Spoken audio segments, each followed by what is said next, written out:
करोड़ों दर्शकों का मिल रहा साथ। एमपी की बात एमपी न्यूज के साथ। वो त्रिकालदर्शी हैं। कहा जाता है कि भूत, भविष्य और वर्तमान तीनों को जानते हैं। वर्तमान का आईना ऐसा खोलकर रख देते हैं कि पूरी दुनिया हैरान हो जाती है। जी, हम बात कर रहे हैं पंडोकर सरकार की और आज हम भी आ गए हैं उन्हीं के दिव्य दरबार में, ये जानने समझने के लिए कि आखिर कौन सी दैविक शक्तियां उनके पास हैं और कैसे हनुमान जी की कृपा उन पर बरसती है और तमाम अनुयायियों को, भक्तों को वो सही मार्ग दिखलाते हैं, समस्या से समाधान तक ले जाते हैं। पंडोकर सरकार जी, आपका बहुत बहुत स्वागत है एमपी न्यूज़ के इस खास सेगमेंट में।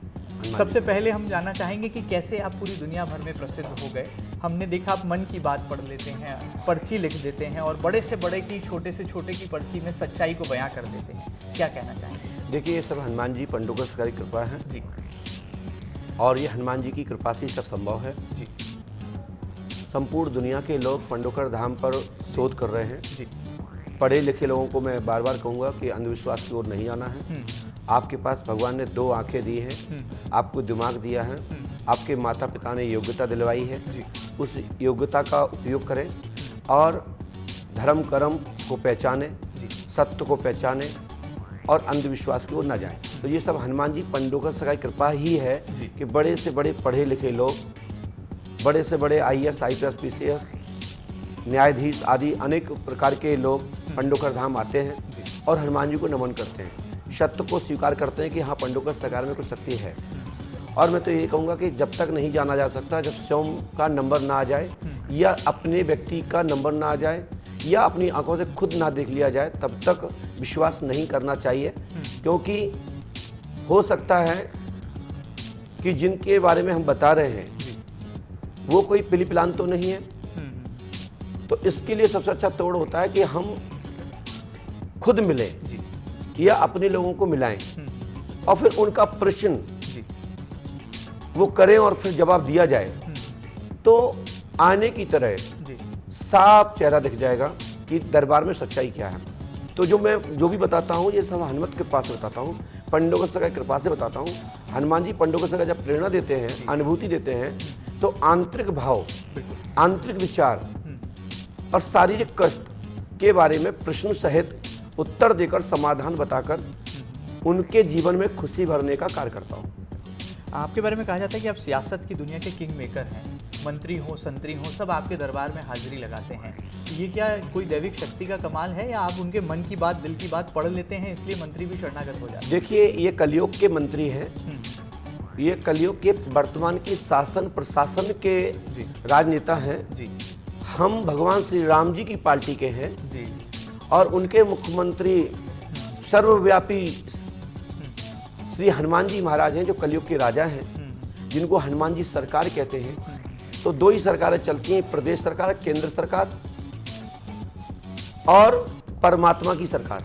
तो हम परमात्मा की सरकार से सदस्य हैं, तो लौकिक सदस्य हमारे पास आते हैं। ये नियम ही है कि स्टेट का मंत्री, स्टेट का विधायक अपने केंद्र में जाकर के बैठता है, केंद्र के मंत्रियों को झुकता है। इसी प्रकार से लौकिक मंत्रीगण, लौकिक नेताजन, लौकिक पदाधिकारी, लौकिक विधि में रहने वाले, संसार चक्र में रहने वाले लोग परमात्मा के ईश्वर सत्ता की सरकार में झुकते हैं। तो ये बहुत अच्छी सौभाग्य का विषय है कि विज्ञान के युग में, प्रकाश के युग में आपका जनप्रतिनिधि, आपका नेता यदि किसी संत को या किसी गुरु को झुक रहा है या पूजा अनुष्ठान करा रहा है या यज्ञ करा रहा है या कथा वार्ता करा रहा है, ये सौभाग्य का विषय है।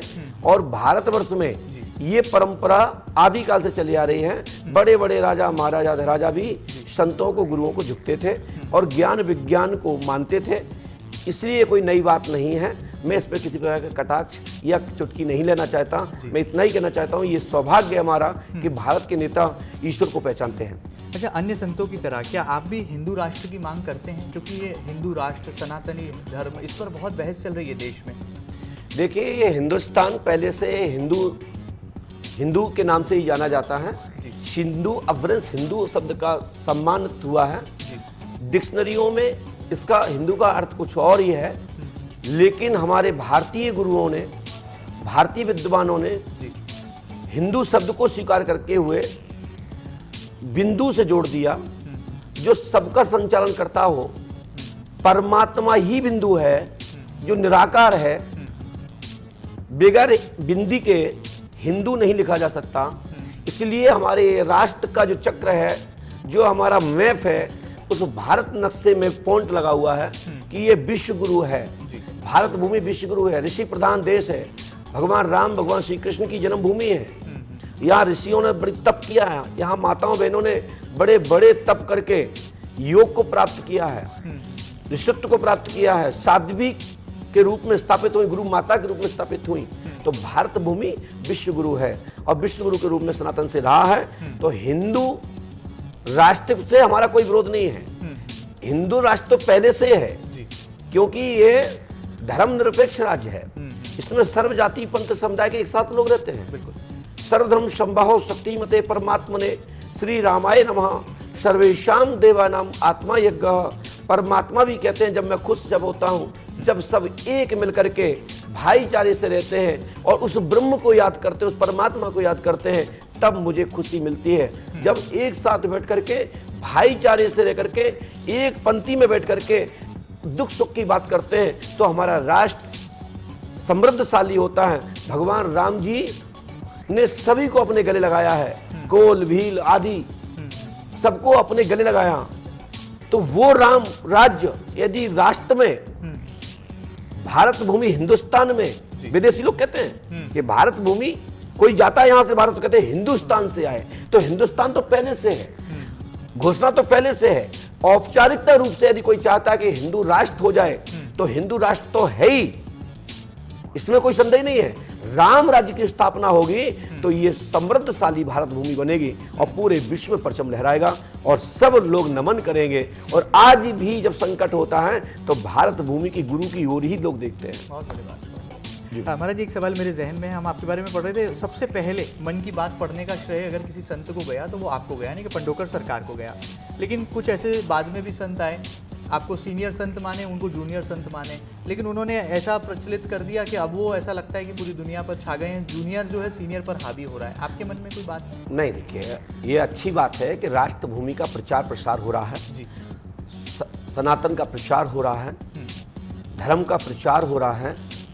तो ये तो बहुत ही सौभाग्य का विषय है। एक विद्यालय में सभी लोग पढ़ने वाले लोग IAS IPS नहीं होते, एक विद्यालय में पढ़ने वाले लोग न्यायाधीश नहीं बनते, एक विद्यालय में पढ़ने वाले लोग सभी राजनेता नहीं बनते। भिन्न भिन्न पदों पर रह करके विद्यालय का नाम करते हैं, अपने गुरुकुल का नाम करते हैं। हाँ, ये बात सत्य है कि पंडोकर धाम का जो दरबार है ये सन 1992 से चल रहा है और 32 वर्ष पंडोकर धाम को दरबार चलते चलते हो गया है। हमारे समय में ऐसे अनेक चैनल हैं इलेक्ट्रॉनिक, जो हमारे जब मैं गुरुजी बना तब आ रहे थे मार्केट में, और जो लोग थे तो वो अपने आप को ही थे, और जो आए उन्होंने बड़े बड़े नाम कर लिए, लेकिन जो थे वो आज भी स्थापित हैं। जो आए थे वो चले गए, उनके कारण एक ही था कि हम जनता से कैसे अर्जित करें, कैसे व्यवस्थाएं बनाएं। मेरी बात समझ पा रहे होंगे? तो उस चक्कर में कई बार प्रचार प्रसार के कारण भी ऐसा होता है। हमारे समय में ना तो इलेक्ट्रॉनिक मीडिया थी सही से, और थी भी तो हर किसी की संभव नहीं था कोई पहुंच जाए। जरूरी नहीं कि उनके पहले तो ये न्यूज चलाई नहीं जाती थी। ये तो अभी देखने को मिल रहा है 4-5 सालों में कि अब गुरुओं के समाचार चलाए जाते हैं। बिल्कुल ठीक बात है। और दरबार की ओर आह्वान किया जा रहा है कि देखिए ये गुरुजी ऐसे हैं, ये गुरुजी ऐसे हैं। नहीं तो पहले इलेक्ट्रॉनिक विज्ञान पद्धति से जो पढ़ लिख करके आते थे उन्हीं को मंच पे बैठाया जाता था और मीडिया उन पे फोकस करती थी, और हम लोगों से कहते थे कि ये अंधविश्वास है। लेकिन जैसे जैसे जो 21वीं सदी आई, तो 21वीं सदी में हुआ क्या, बड़े बड़े वैज्ञानिक नीचे बैठ करके पंडोकर सरकार को और संतों को सुन रहे हैं, गुरुओं को सुन रहे हैं। और जो युवा कहता था कि पिताजी आपने जिंदगी में क्या किया, आप तो क्यों मूर्ख बनते रहे, आपने पूरा पैसा गुरुओं में क्यों लुटा दिया, यज्ञ कथा वार्ता को लुटा दिया। अब 99% युवा कथा वार्ता करा रहा है, मठ मंदिरों को निर्माण करा रहा है, पूर्वजों की ओर जा रहा है। ये देखने को 21वीं सदी में मिल रहा है। तो मैं किसी संत की नहीं कहता हूं, ये सनातन से कोई भी चीज खाली नहीं है। पूर्व से ये सब विद्याएं हैं, सब ज्ञान है, सभी ग्रंथ हैं, वेद हैं, शास्त्र हैं, पुराण हैं। साथ ही उस जमाने में ना इलेक्ट्रॉनिक मीडिया गुरुओं को तवज्जो नहीं देती थी, सोशल मीडिया नहीं थी, तो एक पैकेज के माध्यम से चला करते थे, जो एक धार्मिक चैनल हुआ करते थे। जैसे आज जो चल रहे हैं उन पे न्यूज नहीं आती, वो मात्र गुरुओं के विषय में ही दिखाते हैं, संतों के विषय में ही दिखाते हैं। तो वहां भी पैसा होना अनिवार्य था, पैसा होता था तो चल पाते थे। एक जमाना था कि एक संत थे दिल्ली में, उनको पास थाई डाक थी, और ऐसा भारत का कौन सा चैनल था जो उनको 1 घंटे 2 घंटे ना दिखाता हो, और उनके सामने लोग टीवी के सामने पर्स खोल के बैठते थे, कृपा खुल जाती थी, कृपा लॉक हो जाती थी। तो ये जब से ये इलेक्ट्रॉनिक मीडिया आई और इलेक्ट्रॉनिक मीडिया ने अपना कैमरा लगाया, तब से पाखंड खत्म हो गया और अच्छे लोग ही स्थापित रहे। कभी कभी अच्छे लोग, जो वास्तविक लोग हैं, जो वास्तविक ज्ञानी है, ध्यानी है, विज्ञानी है, अध्यात्म विज्ञानी है, और इलेक्ट्रॉनिक लाइट सत्ता के विज्ञानी है, रसायन विज्ञान के विज्ञानी है, तो वही लोग हमारे बीच में रहे जो सच्चे हैं। अब रहा सवाल, कुछ लोग आंख मचोली खेल रहे हैं, मीडिया को पास ही नहीं आने देते, पर्चा दिखाते ही नहीं है। भाई आप किसी को बता रहे हैं तो पर्चा दिखाने में क्या दिक्कत है, लेकिन वो दिखाते ही उनके हैं जो सेटिंग होती है, बुलाते ही उनको है जो उनके बीच के लोग होते हैं। इंदौर में कार्यक्रम चल रहा हो और बंबई के नंबर आए तो कोई इसका कोई जवाब है? हाँ, ये है कि समस्या किसी की भी हो सकती है, कोई सुन के आया तो उसका नंबर आ सकता है, लेकिन जहां कार्यक्रम हो रहा है वहां के 85 लोगों के नंबर आना चाहिए, 100 में से 85 लोगों के, 15 लोगों के बाहर लोगों के नंबर आना चाहिए। लेकिन क्या होता है, जो इस तरह जो कर रहे हैं वो विशेषकर जहां दरबार करते हैं या जहां भी सत्संग करते हैं, वहां के लोगों को नहीं बुलाते हैं, वो उनको बुलाते हैं जो पहले से सेटिंग होती है, और उनको भी बुलाते हैं, यदि लोकल के बुलाते भी हैं तो जो पहले से उनके यहाँ जाते हैं या संपर्क में हैं या वो लिख के बांध के आए हैं या उनकी कहीं से जानकारी है। तो ऐसे लोगों का पर्चा आप निकालने वाले हैं कि जल्दी उनकी पोल खुलने वाली है? देखिए, आप में दम हो तो आप तो स्क्रीन पर चलाओ, जिस बाबा को लाना चाहते हैं मैं 1 मिनट में खत्म कर दूंगा, और दिखाना है तुम्हारे हाथ में, और बता भी दूंगा, और एक तो मैं बाबा बना दूंगा कि ये बना कैसे रहे पर्चे। मत इतना ही है कि जूनियर जूनियर होता है, सीनियर सीनियर होता है, गुरु शिष्य की परंपरा का निर्वहन होना नियम है। देखिए, हम भी तो महाराज बाबा वाल्मीकि जी को मानते हैं, हम भी तो बाबा वेद व्यास जी को मानते हैं, हम भी तो श्री हनुमंत लाल जी को मानते हैं। हनुमान जी रहेंगे, वेद व्यास जी रहेंगे, वाल्मीकि जी रहेंगे, हम रहेंगे। लेकिन हाँ, एक विद्यालय में एक विषय को पढ़ने पर विद्यार्थी हो सकते हैं, लेकिन सबका अनुभव अलग अलग होता है। जैसे डॉक्टर एक ही विषय का, दूसरा डॉक्टर एक ही विषय का, दोनों पैथोलॉजी की रिपोर्ट एक की नहीं मानते, वो अपनी अपनी पैथोलॉजी की मानते हैं, और एक ही बीमारी को दोनों डॉक्टर अलग अलग एंगल से देखते हैं। जिसके पास जैसी पढ़ाई होती है ऐसा उपचार करते हैं। साइंस की बात आपने की है, कुछ कहते हैं माइंड रीडिंग है, कुछ ऐसे देश में चेहरे हैं जो कि कहते हैं तो माइंड गेम है, माइंड रीड कर लेते हैं। तो क्या साइंस कोई चैलेंज बन रहा है धर्म के आगे, खासतौर पर आपकी दिव्य शक्ति? मैं साइंस को मानता हूं, साइंस को प्रणाम भी करता हूं, साइंस के सभी विद्यार्थियों को और आचार्यों को भी मैं साधुवाद देता हूं, और महापुरुषों से भी मैं अनुभव करने के लिए, ज्ञान अर्जित करने के लिए मैं उनसे प्रार्थना भी करता हूं कि साइंस को बढ़ाना चाहिए, साइंस की ओर बढ़ना चाहिए। ये विज्ञान है, ये साइंस विज्ञान है, ये रसायन विज्ञान है, ये इलेक्ट्रॉनिक विज्ञान है। जो लाइट की सत्ता से आप देख रहे हैं, मशीन सत्ता, लाइट चली गई अपन शांत रह गए, अब लाइट जल गई काम चल रहा है, प्रकाश में काम होता है। तो ये परमात्मा की सत्ता नहीं है, ये मशीनी सत्ता है, और हम जो बोल रहे हैं ये परमात्मा की सत्ता है। यहाँ पर 2 ही सत्ता है, एक परमात्मा की सत्ता और एक लाइट की मशीनी सत्ता। इसलिए दोनों विज्ञानों को मानना चाहिए। आवश्यकता पड़ने पर, जब कोरोना आया, जब महामारी फैली, तो बड़े बड़े डॉक्टर फोन लगाते थे मुझे, इंदौर से ही, भोपाल से, दिल्ली से, ना मालूम कहां से, महाराज मेरी पत्नी बीमार हो गई है, उसको इतने ज्यादा कोरोना हो गया है कि अब तो छूना तो छोड़ो, पास भी नहीं जा सकते, बस महाराज दवा मेरे हाथ में नहीं, आप कृपा कर दो। हम सैकड़ों डॉक्टरों की लिस्ट बताएंगे। ऐसे पढ़े लिखे लोग जो बड़े बड़े नास्तिक थे, वो फोन कर रहे थे कि महाराज मेरी पत्नी को कोरोना हो गया है, मेरे बच्चे को कोरोना हो गया, महाराज कृपा करो, हम तो बहुत नास्तिक रहे, अब कृपा करो। तो लास्ट में कोरोना ने सबको सिखाया। जब कोरोना का काल खत्म हुआ तो मंदिरों में डॉक्टरों के यहां से भीड़ 4 गुनी ज्यादा हो गई। जो मंदिरों में युवा नहीं जाता था, वो कोरोना समाप्त होने के बाद आप देखिए हर मंदिर में 85 से 90% युवा है और 10% में हमारे बड़े बुजुर्ग लोग जो कहते थे कि बेटा पूजा पाठ करो। तो बल बुद्धि विज्ञान के ज्ञाता स्वयं हनुमान जी महाराज हैं। बल बुद्धि ज्ञान के ज्ञाता, जो छोटे हो जाते थे, अणु समान हो जाते, मस्तक समान हो जाते थे, और जिससे आज मशीन की सत्ता की बनाए हुए यंत्र छोटे बड़े हो जाते हैं। हमारे पूर्व में पुष्पक विमान इच्छा अनुसार चलता था, इच्छा अनुसार बढ़ता था, इच्छा अनुसार सीटें होती थी, और ना होने पर एक नाव की तरह सीमित रह जाता था। तो ये इच्छा विमान विज्ञान था। तो ये विज्ञान ये है, जैसे आपने कहा क्या साइकोलॉजिकल के माध्यम से बताते हैं, साइकोलॉजी भी एक ज्ञान है। हमारे यहाँ साइकोलॉजिकल के माध्यम से बताते हैं, कोई कोई आंख की आइस के माध्यम से बताते हैं, उसकी एक्टिविटी से बताते हैं, उसके ओंठ के माध्यम से, लिपसिंग के माध्यम से बताते हैं। तो ये पढ़ाई है, तो ये भी विज्ञान है और ये भी ज्ञान है। तो जो चीज नहीं है, मतलब नहीं, मैं नहीं देता, इसलिए देता क्योंकि ये भी ज्ञान है। जिसके पास ज्ञान है तभी तो महान है।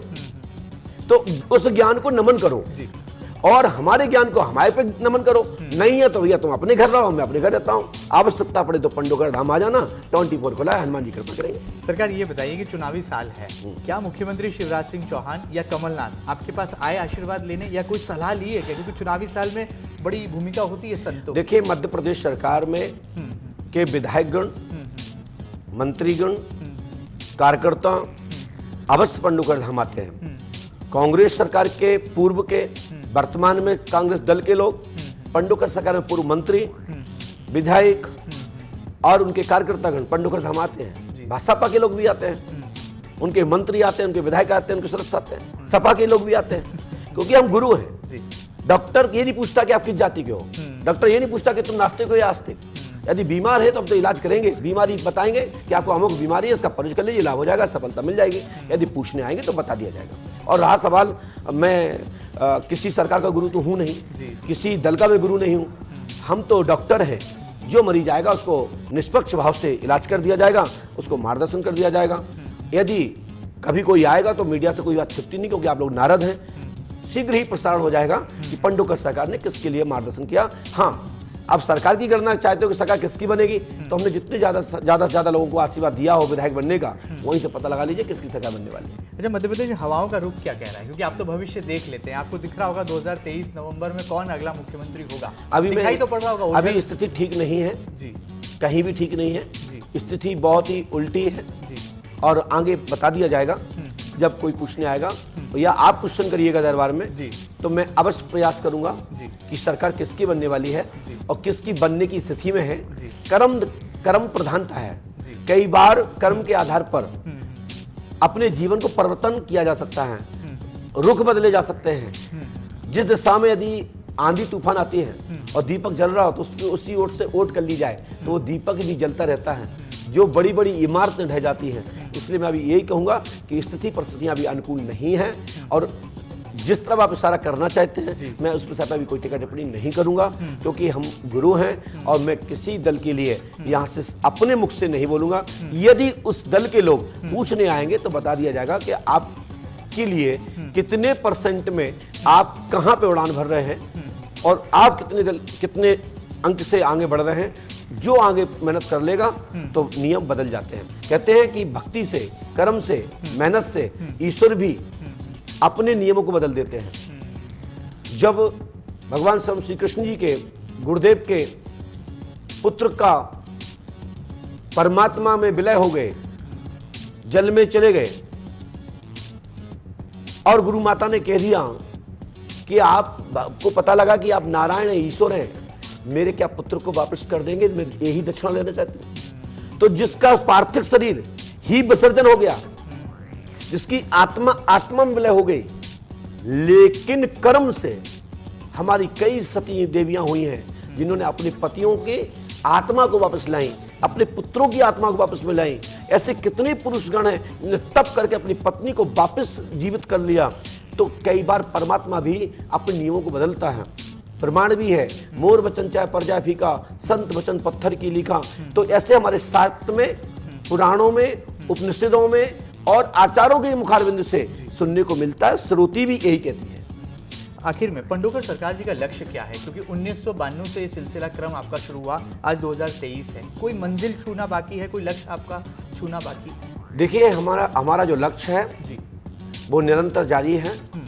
एक ही लक्ष्य है जी कि धर्म की स्थापना हो, सनातन का प्रचार प्रसार हो। जी सनातन तुम्हारी रक्षा करेगा, सनातन की आप लोग रक्षा करिए, हमारी संस्कृति अमर रहेगी, हमारी युवाओं में, हमारे बच्चों में, हमारे परिवारों में, घरों में प्रकाश बना रहेगा, घर हरा भरा रहेगा। और एक ही लक्ष्य है, जो था वो मैंने कर दिया, पंडोकर धाम बना दिया, पंडोकर तीर्थ बना दिया। कली काल का तीर्थ पंडोकर धाम है, जहाँ जो 5000 वर्ष पुराना तीर्थ लुप्त हो गया था, क्योंकि योग अनुसार हो जाता है, सोई भूमि भी सोती है। जैसे हम और आप लोग विश्राम करते थकने के बाद, ऐसे भूमि भी कुछ समय के लिए सो जाती है, फिर कोई संत जागृत करता है। तो हम जो भूमि सोई हुई थी द्वापर में, जो तीर्थ था, उसको जागृत करके पुनः पंडोकर तीर्थ के रूप में स्थापित कर दिया। हमारा लक्ष्य पूर्ण हुआ। जब तक पंडोकर धाम में एक एक ईंटा रहेगा, जब जब कोई बच्चा ईंटा उठाएगा तो यही कहेगा कि इस गांव में एक पंडोकर सरकार नामक गुरुशरण थे, जिनके द्वारा ये तीर्थ निर्माण किया गया था। तो जो मुझे करना था वो मैंने कर दिया, और जो मैं कर रहा हूँ वो राष्ट्र के लिए कर रहा हूँ कि धर्म की जय हो, अधर्म का नाश हो, सनातन की जय हो, संत और गुरुओं का सम्मान हो, राष्ट्र प्रबल और समृद्धशाली हो। आखिर में जाते हैं, कुछ संत हैं वो कहते हैं कि उनका भगवान बजरंगबली से, हनुमान जी से संवाद होता है।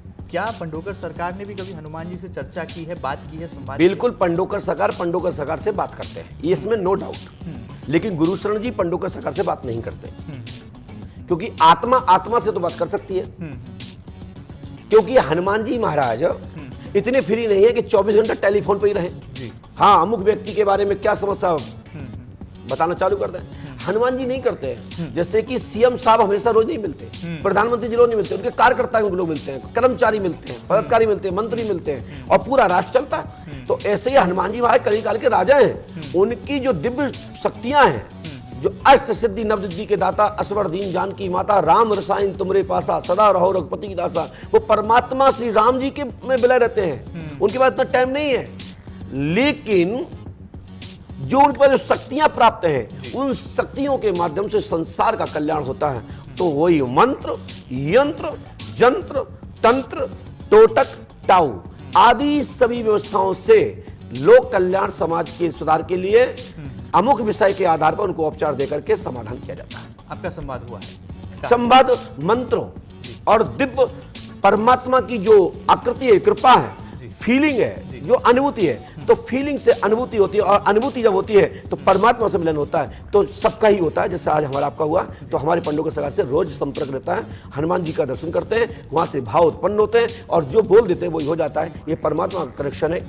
ये ऐसे मानिए जिससे मोबाइल में ब्लूटूथ जुड़ जाता है, और मोबाइल कहीं भी रखा होता है, लेकिन ब्लूटूथ बताता रहता है कि इनको ये फलाना व्यक्ति कान पे जुड़ा हुआ है, बात करिए, सिग्नल मिलते हैं। मतलब आखिर में जाते जाते क्या संदेश होगा आज के इस दौर में युवाओं को? हिप हॉप वाली जनरेशन है, ऐसा जमाना है जब धर्म से दूर होते हैं युवा, आप उनको कैसे करीब लाने का काम भी कर रहे हैं, और क्या संदेश पूरे सम्मुख राष्ट्र को आप देना चाहेंगे? संपूर्ण राष्ट्र के लिए, सभी देश के लिए, जो यहाँ से सुन रहे हैं आपके चैनल के माध्यम से, उनको बहुत बहुत साधुवाद, आशीर्वाद। सबसे बड़ा कोई देवता है, कोई शक्ति है, कोई दुर्गा है, कोई देव है, तो वो है आपके माता पिता। आप अपने माता पिता को संतुष्ट रखिए, अपनी माँ को संतुष्ट रखिए, अपने बड़े भाई को संतुष्ट रखिए, अपनी बहनों को संतुष्ट रखिए, अड़ोसी पड़ोसियों को प्यार से बोलिए। यही सत्य है। संसार में सब नासमान है, कोई काम का नहीं है। आदमी की जब भी याद आती है तो उसके कर्म से आती है, उसके लगन से आती है, उसकी सोच से आती है, उसके क्रियाकलाप से आती है। तो मैं यही कहूँगा कि माता पिता का आशीर्वाद लो। शांतनु जैसे पिता से, जैसे भीष्म पितामह ने, देवदत्त ने आशीर्वाद ग्रहण किया तो इच्छा मृत्यु प्राप्त हुई। तो पिता एक देव है।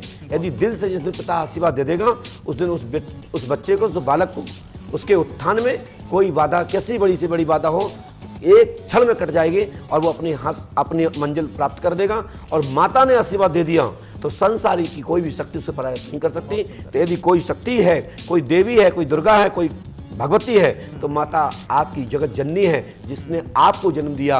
वह जगत जननी है जो संसार में आप चल रहे हैं। तो अपनी जगत जननी को प्रणाम करिए, अपने देव जिन्होंने आपको उत्पन्न किया है उनको प्रणाम कीजिए। उनके ऊपर तीनों लोक के ब्रह्मा, विष्णु, महेश और 33 कोटि और 33 वसु आप पे कृपा करते हैं। जो 33 वसु हैं, इन्हीं को 33 कोट कहते हैं। इनको 33 कोटि कहते हैं और माता पिता में सब 33 कोटि देवी देवता समाहित हैं। बस दिल उनको जीतिए, उनको सुखी रखिए, आपके जीवन में उत्थान होगा। साधुवाद, आशीर्वाद। चलिए, बहुत सुंदर। आप सुन रहे थे पंडोकर सरकार की प्रचंड वाणी, जो कि बता रहे थे कि कैसे वो न केवल भगवान हनुमान के पास से जो दिव्य शक्तियां उन्हें प्राप्त हैं, उनका इष्ट जो लेकर के तमाम समस्याओं को समाधान तक ले जाते हैं, राष्ट्र को सही दिशा भी दे रहे हैं। बात जब राजनीति की होती है तो जरा इतर वो अपने विचार रखते हैं, लेकिन जो कुछ होगा आने वाले वक्त में उसके संकेत वो जरूर अपने दिव्य दरबार से देंगे। ऐसी कुछ बातें और ऐसे कुछ बड़े दावे भी कर रहे हैं और उम्मीद है कि आज के इस घोर कलयुग में धर्म जागरण की दिशा में पंडोकर सरकार नित नए कदम आगे बढ़ाते हमें आगे भी नजर आएंगे। फिलहाल